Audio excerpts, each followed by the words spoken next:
اچھا، پھر ایک سوال آیت اللہ صادق روحانی سے پھر پوچھا گیا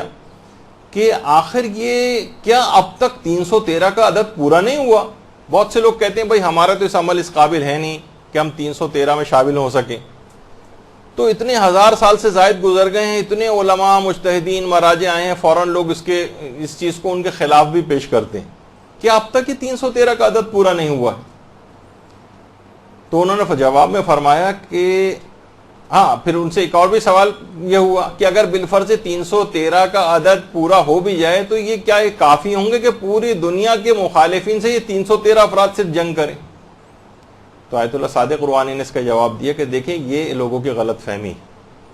کہ امام زمانہ علیہ السلام کے بس صرف 313 ہی اصحاب ہوں گے. فرمایا یہ اولین گروہ کی طرف اشارہ ہے، جو امام کی صرف پہلی آواز کے اوپر جو افراد پہنچیں گے وہ انتہائی خاص الخاص افراد ہوں گے، وہ اولین گروہ ہے، اور اس کے بعد روزانہ کی بنیاد پر اس میں بتدریج اضافہ ہوتا چلا جائے گا. تو آپ کو کوشش کرنی چاہیے کہ چلیں، آپ کو یہ ہے نا کہ پہلے دن والے جو پہنچنے والے 313 افراد ہیں ان میں اگر آپ کا شمار نہیں ہو رہا ہے تو اس کے اگلے دن والے میں شمار ہو جائیے،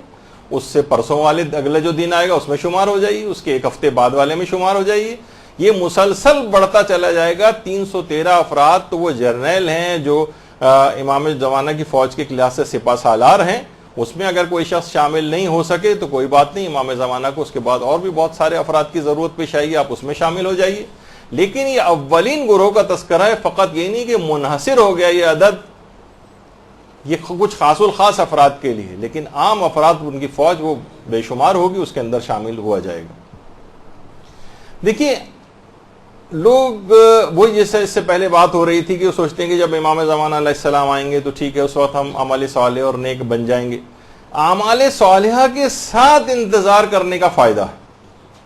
اور اگر اعمال صالحہ کا انتظار کرتے ہوئے کوشش کریں کہ اس دنیا سے رخصت ہو. ہمارے چھٹے امام امام جعفر صادق علیہ الصلوۃ والسلام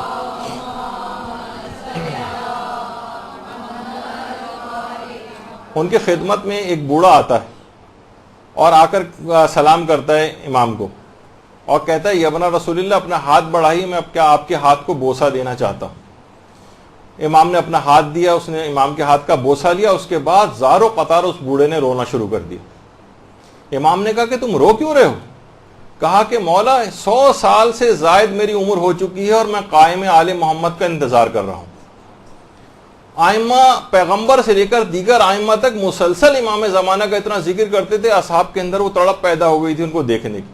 مولا 100 سال سے زائد میری عمر ہو گئی ہے اور میں قائم آل محمد کا انتظار کر رہا ہوں، میری عمر اتنی زیادہ ہو گئی ہے، میری ہڈیاں کمزور ہو گئی ہیں، میں موت کے قریب پہنچ گیا ہوں، اور جس کی آرزو کی تھی اسے نہیں پا سکا ہوں. اور میں یہ بھی دیکھ رہا ہوں کہ آپ شدید مشکلات میں ہیں، آپ کا دشمن خوشحال ہے، لہٰذا مولا میں کیوں نہ رہوں. امام نے اس کی بات سنی تو خود امام کی آنکھوں میں بھی آنسو آ گئے اور کہا کہ اے مرد بزرگ، اگر تو اس حال میں زندہ رہا اور ہمارے قائم کو دیکھ لیا تو تیرا مرتبہ بہت اعلیٰ ہوگا، اور اگر تجھے موت آ گئی تو روز قیامت تو رسول خدا کے ساتھ محشور ہوگا. اللہم صلی علی محمد.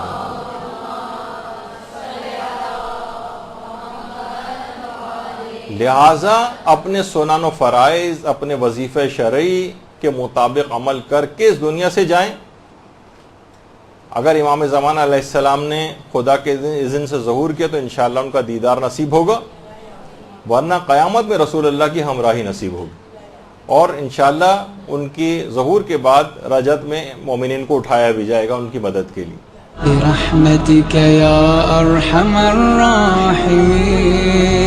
وصلى الله على محمد وآله